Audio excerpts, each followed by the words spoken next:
actually. Let's make a journal entry. Rollable tables.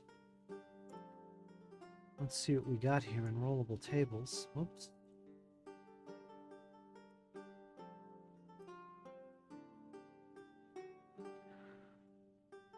These are all kinds of rollable tables I could use for random things in the game, such as dwarf, male first names, female first names, art objects, hero point deck. That's cool. They got that in here. Blah, blah, blah, blah, blah. A lot of random treasure stuff. Terrain features, encounter type. This is what I wanted to look at. Random encounter type.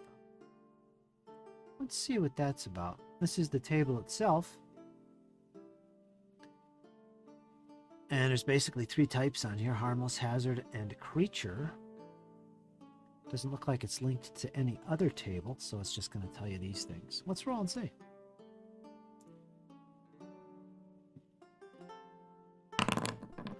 Nine. It's a creature. Yeah, that's all it tells you. But yeah, I probably should make some videos showing you guys how to make tables in this game. It's pretty simple. But you can get really detailed with your tables. Like, you could set it so you've got this one main table that you click on and roll during gameplay. But what it can do with that one roll, that one click, it can, depending on the results, refer to other tables you created and linked to this. So, for instance, a good way to do that with this kind of table is there's only 3 results on this table: harmless, hazard, creature. Okay, let's make a separate table for harmless encounters, another table for hazards, and another table for creatures. Maybe divide it up into levels or location or terrain type. So what you do is you make all these sub-tables and that are linked to this. So in other words, if I end up rolling on this table and it comes up harmless and it's linked to another table, it will immediately roll on any other subtables.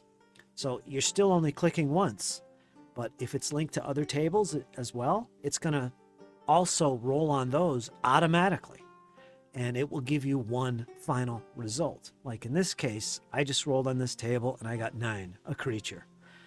If you did this table right, it would also tell you exactly what creature it was and probably how many, and maybe even their disposition, all with one roll. And the way you do that is by creating all these little subtables where all that can be brought together into this one main table. And yeah, you can see how it gets a little complicated, but it's not. It's just a matter of making some additional tables and linking them in a way to this main table. Obviously, they didn't do that with this table. It's just 3 results and that's it. And there's ways and options on here to weight your results in different ways. Like, for instance, maybe this result can only happen once, but the others can happen multiple times. Well, you can make the table such that if that one result comes up that only ever happens once, maybe it's unique. They can only encounter Sir Galahad one time. Once that comes up one time, it won't come up again. So you can set the table to do that as well. And it's a whole rabbit hole in itself, making tables in Foundry, but it's fun. It's pretty cool.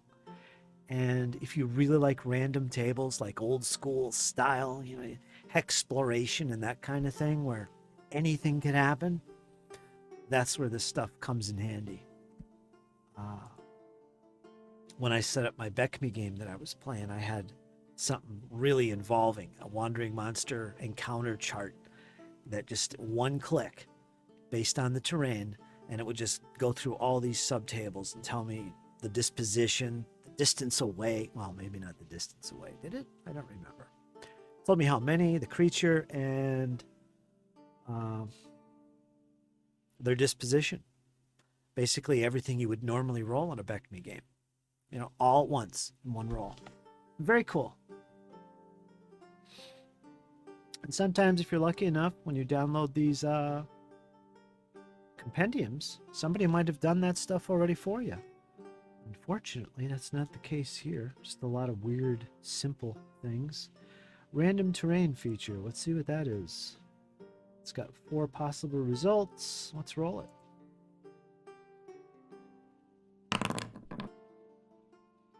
What do we get?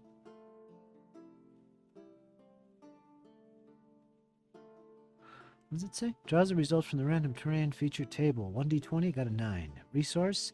The hex contains some valuable resource appropriate to the terrain. Very informative. But, yeah. And that's how that works.